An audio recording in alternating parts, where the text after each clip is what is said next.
اسلامی سال شروع ہوتا ہے قربانی کے مہینے سے، اسلامی سال ختم بھی ہوتا ہے قربانی کے ذریعے سے۔ اس سے ایک عظیم درس ہے میرے عزیزوں، ایک عظیم درس ہے۔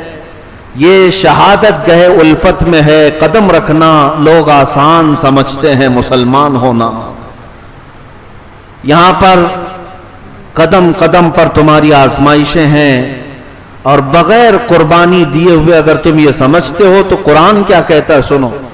احسب الناس ان یترکوا ان یقولوا آمنا وهم لا یفتنون، 21ویں پارے کی آیت ہے۔ رب تعالیٰ فرماتا ہے کیا لوگ یہ گمان کر کے بیٹھے ہیں کہ ایمان لانے کے بعد انہیں چھوڑ دیا جائے گا اور انہیں آزمایا نہیں جائے گا؟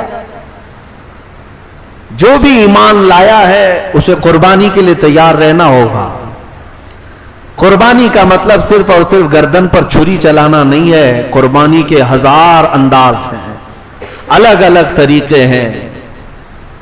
گردن پر چھری چل جائے یہ الگ قربانی ہے، لیکن آپ کو یہ بات بھی یاد ہونی چاہیے جس چیز کو تم عزیز رکھتے ہو اس چیز کو دے دینا یہ بھی قربانی ہے۔ مال اگر تمہیں عزیز ہے اور اس مال کو اگر آپ نے دے دیا ہے تو مال کی قربانی، اگر وقت دیا ہے، وقت نہ ہونے کے باوجود اللہ کی بارگاہ میں وقت کی قربانی دیا ہے، اولاد کی قربانی دیا ہے، شہر کی قربانی دیا ہے، یعنی اپنا وطن چھوڑ دیا، یہ ہجرت کر گیا، اپنے وطن کی قربانی دیا۔ قربانی کے بہت انداز ہیں، لیکن یہ طے نہیں ہے کہ تمہارے ساتھ کون سی قربانی کا امتحان لیا جائے گا۔ جس کا ایمان جس قدر اعلیٰ ہو اس سے اسی طرح کی قربانیاں لی جائیں گی، امتحانات ہوں گے۔ صحابہ کرام رضوان اللہ تعالی علیہم اجمعین آزمائے گئے، انہوں نے جانوں کی قربانیاں دی ہیں، جانوں کے نذرانے پیش کیے ہیں، بچوں کے نذرانے پیش کیے ہیں۔ میرے عزیزوں، آج تمہاری اگر اتنی بڑی حیثیت نہ بھی ہو تو لیکن یہ بات طے ہے کہ کوئی نہ کوئی چیز تمہیں قربان تو کرنا ہی ہوگا اگر ایمان ہے، اگر ایمان پر باقی رہنا ہے۔ کم سے کم کس چیز کی قربانی ہوگی؟ مثال کے طور پر میں آپ کو بتاؤں، ایسا زندگی میں کبھی موقع نہیں آیا کہ تمہیں اپنی گردن کی قربانی دینے پڑے، ہو سکتا ہے کبھی ایسی نوبت نہیں آئی، کبھی ایسی مٹ بھیڑ نہیں ہوئی کہ تمہیں گردن کی قربانی دینے پڑے، ہو سکتا ہے نہ آیا ایسا موقع۔ یا یہ بھی ہو سکتا ہے کہ زندگی بھر کبھی مال کی قربانی دینے کی بھی نوبت نہیں آئی، یہ بھی ہو سکتا ہے کہ زندگی بھر کبھی اولاد کی قربانی دینے کی نوبت نہ آئے، یہ بھی ہو سکتا ہے کہ اپنے شہر وطن رشتہ داروں کی قربانی دینے کا بھی موقع نہ ملے۔ لیکن ایک بات طے ہے، ایک بات طے ہے، چاہے غریب ہو کہ امیر ہو، چاہے کمزور ہو کہ طاقتور ہو، ایک قربانی تو دینا ہی ہے، وہ ہے خواہشات کی قربانی، وہ اپنے خواہشات اور اپنے نفس کی قربانی۔ یہ ہر ایک کے ساتھ ہے، یہ پیسے والے کے ساتھ بھی ہے اور غریب آدمی کے ساتھ بھی ہے۔ اور اسی لیے رسول کریم صلی اللہ تعالی علیہ وسلم نے اس قربانی کو بڑا جہاد فرمایا کہ جو اپنے نفس کی قربانی دے دے اس نے بڑا جہاد کیا ہے، اور گردن کی قربانی دینے والا وہ جہاد اصغر میں شریک ہوا۔ اب آپ اندازہ کر سکتے ہیں میرے عزیزوں کہ آپ کو قربانی تو دینا ہی ہے، اور آج کے دور میں سمجھتا ہوں سب سے زیادہ جو تمہیں قربانی کا اور اپنی کسی چیز کو پیش کرنے کا یا لٹانے کا کوئی موقع ملتا ہے تو وہ صرف اور صرف یہی ہے کہ دنیا کے ایسے عظیم چیلنجز تمہارے سامنے ہے کہ پوری دنیا مٹھی میں آ گئی ہے، گناہوں کے ڈھیر لے کر کے آئی ہے۔ اب تمہارا کٹھن امتحان ہے۔ وہ زمانہ اچھا تھا جب چھوٹی بڑی تلواریں لے کر چاہے زنگ آلود ہی کیوں نہ ہو میدان میں اتر جاتے تھے، مقابلہ آرائی ہوتی تھی اور جہاد میں شریک ہو جاتے اور اپنی گردنوں کا نذرانہ دے دیتے۔ ان کے ساتھ اتنے معاملات نہیں تھے جو آج ہیں۔ لیکن آج کے زمانے میں نہ تلواروں کی نہ چاقو چھری کی یہ جنگیں نہیں ہے. آج جو تمہارے ساتھ سب سے بڑی جنگ لڑی جا رہی ہے وہ انٹرنیٹ کی جنگ ہے. اسی میں ساری جنگیں ہوں گی. آپ دیکھ لیں پوری دنیا ٹیکنالوجی سے ایک دوسرے کو مات دیتی ہے, ایک دوسرے کو شکست دینے کے لیے تیار ہے. اب میں اگر کہوں تو ہو سکتا ہے میری بات کا ایکشن لیا جائے, لیکن کہنا ہماری مجبوری ہے کہ دنیا میں آج کچھ بیماریاں زور زبردستی پھیلائی گئیں اور اسے یہ باور کرایا گیا کہ یہ انسانوں کے جسموں سے پھیلنے والی بیماریاں ہیں, جبکہ سائنس کا علم رکھنے والے اور بڑے بڑے ریسرچ اسکالر یہ اچھی طرح سے جانتے ہیں کہ کئی ملک ایسے ہیں آج بھی جو بایو ویپن تیار کر رہے ہیں. بایو ویپن کیا چیز ہے؟ لیبارٹری کے اندر, لیب کے اندر ٹیکنالوجی کے مدد سے وائرس تیار کرنا اور دوسری کنٹریز میں چھوڑ دینا. یہ وائرس کی ایجاد, وائرس کی پیداوار یہی انٹرنیٹ کے دور میں دیکھنے کو مل رہی ہے. یہ جو اگلا دور آنے والا ہے انہی جنگوں کا دور ہے. انہی کے درمیان آپ سب کو اپنی قربانیاں بھی دینی ہے اور اپنے آپ کو بچا کر کے بھی رکھنا ہے. عزیزان گرامی وقار, میں ان حالات پر بعد میں آتا ہوں, لیکن مجھے تاریخ کے کچھ اوراق آپ کے سامنے کھول کے رکھنے ہیں. اب جو بات آتی ہے وہ اپنے خواہشات کی قربانی. مال دے دینا کبھی آسان ہوتا ہے, جان دے دینا کبھی آسان ہو جاتا ہے, لیکن اپنی خواہشات سے پیچھے ہٹنا بہت مشکل ہو جاتا ہے. ہاں, میں یہ بات ریپیٹ کرتا ہوں, دہراتا ہوں آپ کے سامنے. خواہشات کی قربانیاں بہت ہی اہم ہوتی ہیں. اپنی بیویاں بھی ہیں, اولاد بھی ہے, مال بھی ہے, اپنی عادتیں بھی ہیں, یہ سب خواہشات میں آتی ہیں. لیکن ان پر بھی صحابہ کرام نے بڑی بڑی مثالیں قائم رکھی ہیں. ایک صحابی جن کو عبداللہ اسود کہا جاتا ہے اور تاریخ میں ان کا نام سعد بھی ہے, رضی اللہ تعالی, حضرت سعد کالے تھے, جوان سے حضور کی بارگاہ میں آئے, کہا نکاح کرنے کی خواہش ہے لیکن کوئی بیٹی دیتا نہیں. نبی پاک صلی اللہ علیہ وسلم نے مدینے کے ایک انصار صحابی جو ابھی نئے اسلام میں آئے ہوئے تھے, ان کی بیٹی بڑی حسین تھی, خوبصورت. حضور نے فرمایا جا ان کے گھر پیغام لے کر جا. حضرت عمر, ان کی بیٹی مدینے کی خوبصورت ترین لڑکیوں میں سے, وہ صحابی اور اپنی اہلیہ کے ساتھ بیٹھے تھے اور یہ نوجوان جو کالے رنگ کے ہیں آئے, کہا کہ حضور پاک صلی اللہ علیہ وسلم نے بھیجا ہے. کہا کیوں بھیجا؟ کہا سنا کہ آپ کے گھر میں جوان بیٹی ہے, میں نکاح کا پیغام لے آیا. تو صحابی نے اوپر سے نیچے ان کو دیکھا.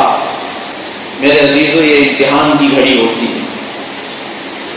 کہا شوہر اور بیوی دیکھتے رہے, ایسا کیسے ہوگا ہماری اتنی خوبصورت بیٹی ان کے ساتھ نکاح کر دیں. یہاں مسئلہ الگ ہے. میرے اس بیان کا مطلب یہ نہیں ہے کہ آپ لڑکے اور لڑکی میں میچنگ نہ دیکھیں, دیکھیں آپ, سنت ہے. لیکن اس واقعے میں مسئلہ صرف میچنگ کا نہیں تھا, یہاں فرمان رسول کا تھا. یہاں مسئلہ میچنگ کا نہیں ہے. دونوں صحابہ, وہ صحابی اور صحابیہ اہلیہ دونوں دیکھتے ہیں اور ان سے کہتے ہیں اچھا حضور نے بھیجا ہے, ٹھیک ہے ہم دیکھ کر کے جواب دے دیں, آپ جائیے. اس واقعے میں جو سب سے اہم رول ہے اس شہزادی کا جو خوبصورت ترین تھی, وہ گھر کے اندر بیٹھی سن رہی تھی. جب وہ کالے نوجوان چلے گئے, نوجوان شہزادی اندر سے آئی, اپنے ماں باپ سے پوچھتی کون آیا تھا؟ کوئی آیا تھا میرے نکاح کا پیغام لے کر کے حضور کے دربار سے. ماں اور باپ سہم گئے. کہا اچھا تو نے سن لیا؟ کہا میں نے سنا. آپ نے جواب کیا دیا؟ تیرے برابر کا ہے, اس کی شکل برابر تیرے سے ملتی نہیں ہے. کہا پھر کیا سوچا آپ نے؟ حضور سے جا کر کے بات کریں گے.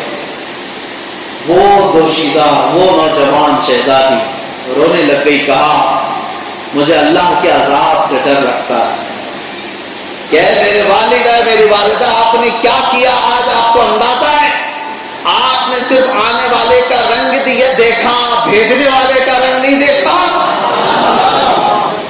کس نے بھیجا تھا یہ آپ نے نہیں دیکھا قسم رب ذوالجلال کی اگر رسول اللہ نے اس کو بھیجا ہے تو زندگی بھر میں اس کی نوکرانی بن کر رہنے کو تیار اس لیے کہ میرے آقا کی طرف سے ہے یہ ہے خواہشات کی قربانی میرے نبی کے نام پر خواہشات کی قربانی کون سی خوبصورت لڑکی نہیں چاہتی کہ اس کا شوہر اچھا خاصا ہو لیکن اس لڑکی کے دل سے اگر خواہشات ختم ہوئی تو صرف رسول اللہ کی رضا کے اب ماں اور باپ دونوں نے اپنی بیٹی کی بات سنی تو دوڑتے ہوئے مسجد نبوی کی طرف گئے جبکہ رسول کریم صلی اللہ تعالیٰ علیہ وسلم کے پاس وہ صحابی پہلے سے جا کر سنا رہے تھے کہ میں گیا تھا میں نے بات رکھی لیکن انہوں نے ٹال مٹول کیا اللہ کے حبیب صلی اللہ علیہ وسلم ابھی ان کی بات سن رہے تھے کہ پیچھے سے دوڑتے ہوئے یہ ماں باپ بھی آ گئے لڑکی کے آپ کے فرمان پر عمل کرنے میں تاخیر ہو گئی ہماری بچی نے ہمیں بتا دیا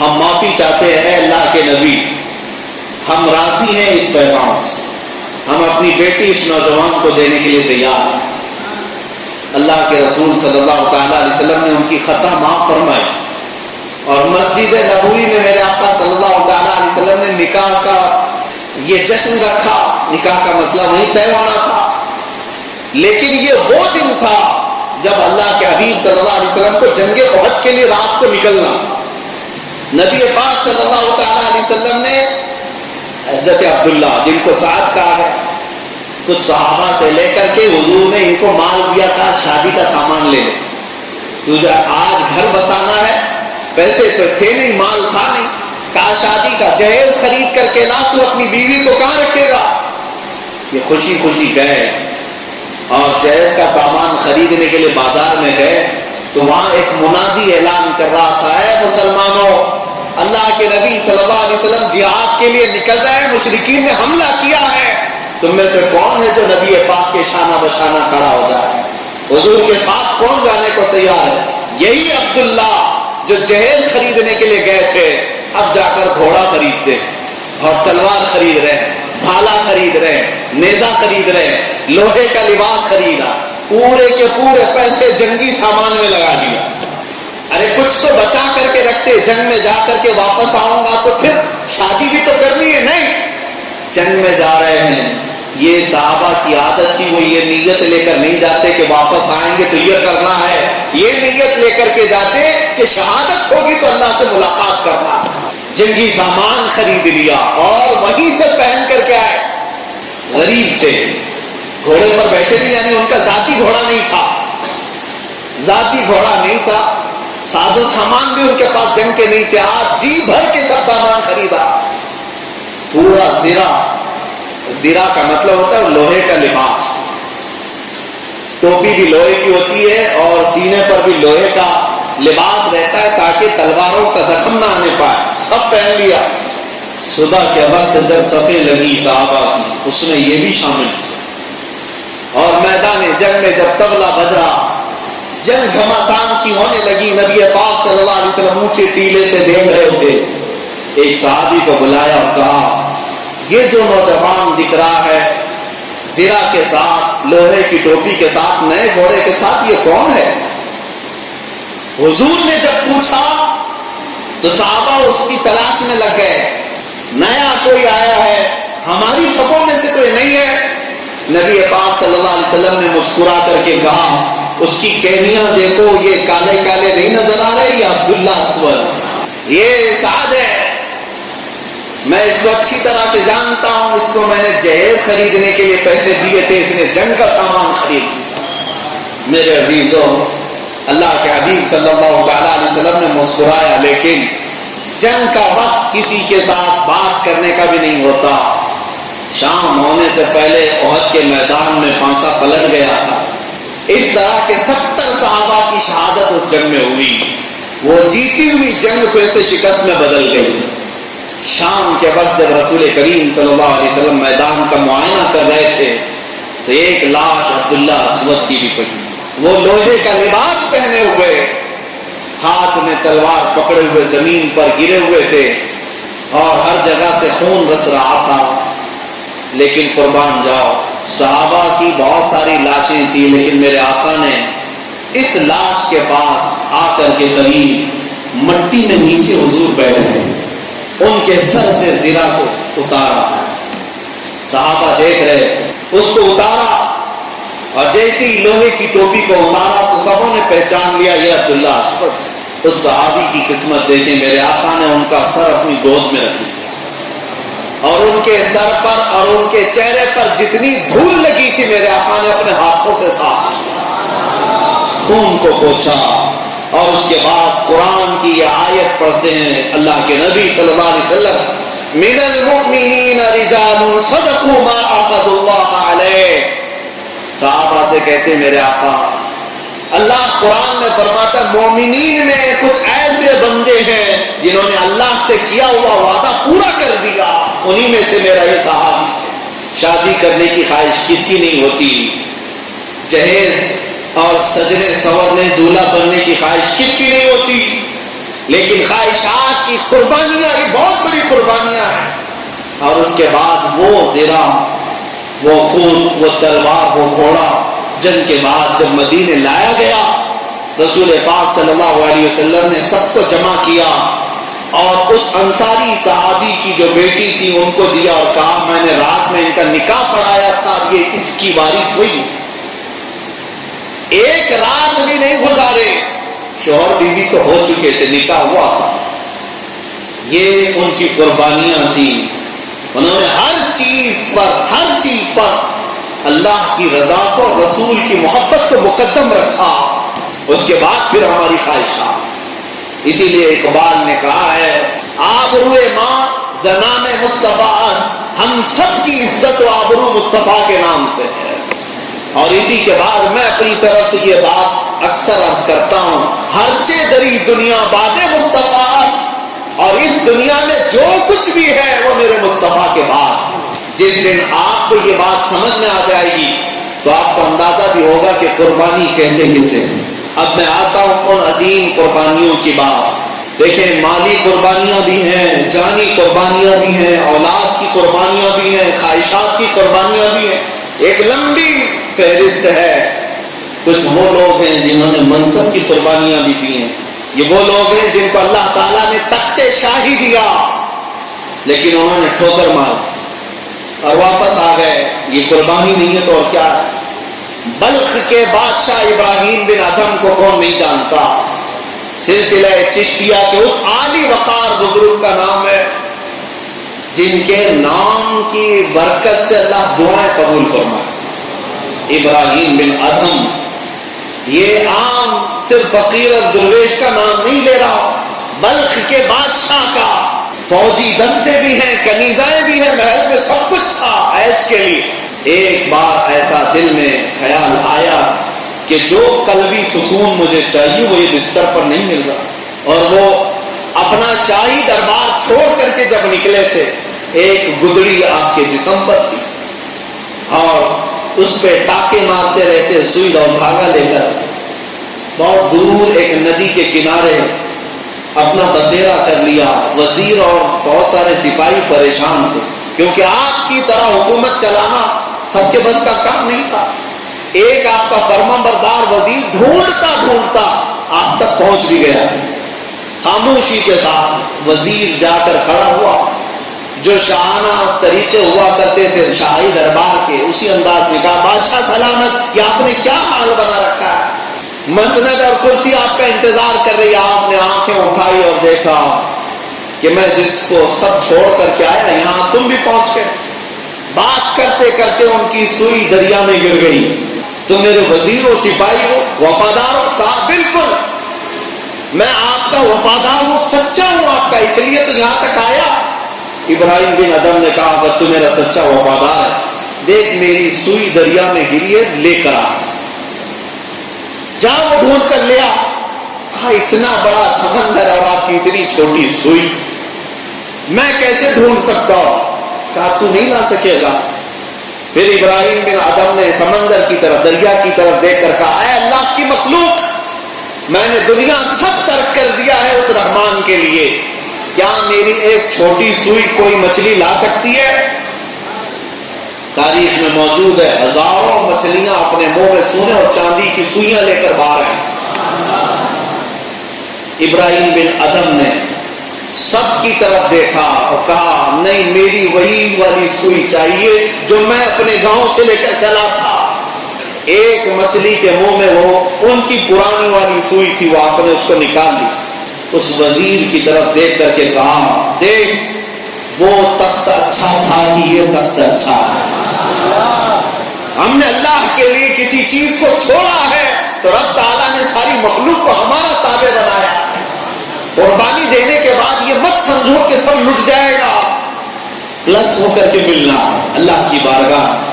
اسی لیے کہا گیا ہے میرے عزیزو، قتل حسین اصل میں مرگ یزید ہے، اسلام زندہ ہوتا ہے ہر کربلا کے بعد۔ کربلا کے میدان میں اگر قتل ہو گیا ہے تو قربانی بہت عظیم ہے، لیکن کیا سمجھتے ہو کہ وہاں پر قربانی کے بعد سب ختم ہو گیا؟ نہیں، دیکھ وہ تخت یزید پر بیٹھے ہوئے ظالم، آج دیکھ 1400 سال کے بعد بھی خون حسین آج کس طرح چمک رہا ہے۔ ہر علاقے سے حسین حسین کی آواز آج پھر بھی آتی ہے۔ قربانیاں دینے کے بعد رائے گاہ نہیں جاتی، ایک بات یاد رکھے، اور ان ظالموں کو بھی میں دعوت دیتا ہوں، تم اگر ہمارے خون کے پیاسے ہو تو لے لو یہ خون، اگر تم ہماری جان کے پیاسے ہو تو لے لو یہ جان۔ ہمارا جرم کیا ہے؟ حضور سے بے پناہ عشق کرتے ہیں، محبت کرتے ہیں، یہی تو درد ہے دنیا کو۔ عشق اگر جرم ہے تو سزا دی جائے، پر شرط یہ ہے کہ یہ در محبوب پر دی جائے، بس اتنی ہے، خواہش تو اتنی ہے۔ حضور کے دربار پر اگر ہمیں موت کی سزا نہ بھی دی جائے تو یقین اتنا ہے کہ تم جس تختہ دار پر بھی چڑھاؤ گے، پھانسی کا پھندا تم بعد میں لگاؤ گے، چہرہ مصطفیٰ پہلے ہم دیکھیں گے، دیدار ہم کریں، اتنا یقین لے کر کے ہم چلتے ہیں۔ میرے عزیزوں، قربانیاں رائے گاہ نہیں جاتی، ضائع نہیں ہوتی، اتنی بات یاد رکھو، یہ یاد رکھو، اللہ کا وعدہ ہے، برحق ہے، تم اگر مال کی قربانی دیے ہو تو کبھی مال کم نہیں ہونا ہے، اور اگر جان کی قربانی دی ہے تو یہ بھی یاد رکھو کہ جان کی قربانی بہت سارے رنگ لے آتی ہے۔ ایک بات کی طرف میں آپ کو لے چلتا ہوں، چلو کوئی قربانی کی بات نہیں، نہ مال کی نہ جان کی، بیٹھتے ہیں گھر میں، سارے کباڑ سارے دروازے بند کر بیٹھتے ہیں، صرف پکائیں گے، کھائیں گے اور سوئیں گے، مجھے بتاؤ کب تک جیئیں گے؟ 80 سال؟ زیادہ آرام سے رہنے والوں کو ہم نے بڑے بڑے بھیانک بیماریوں میں مبتلا دیکھا ہے، اور اس کے بعد بھی تو مرنا ہی ہے، لیکن کوئی ماسک، کوئی سینیٹائزر، کوئی کھڑکی کا دروازہ ملک الموت کو نہیں روک سکتا، اتنی بات طے ہے، سب کو پتا ہے، ملک الموت کو کھڑکی اور دروازہ کھول کے آنے کی ضرورت نہیں پیش آتی۔ میرے عزیزوں، ماں کے پیٹ میں جو بچے زندہ ہیں، 9 مہینے سے پہلے اگر ان کے دنیا میں آنا نہ لکھا گیا ہو، ملک الموت پیٹ کے اندر سے بھی بچے کی روح نکالتے ہیں۔ کیا مرے ہوئے بچے نہیں پیدا ہوتے؟ وہ ماں کے پیٹ کے اندر سے بھی روح کو قبض کرتے ہیں، یہ تو کوئی مسئلہ نہیں، لیکن اب میں یہ بات عرض کر رہا ہوں، جب مرنا ہی ہے تو ایڑیاں رگڑ رگڑ کر کے مرنے سے تو بہتر ہے کہ اللہ اس کے رسول کا نام بلند کر کے دنیا سے جائے، اور تمنا یہ کیوں نہ رکھیں کہ اللہ تعالی ہمیں شہادت کی موت عطا فرمائے، شہادت کی موت عطا فرمائے۔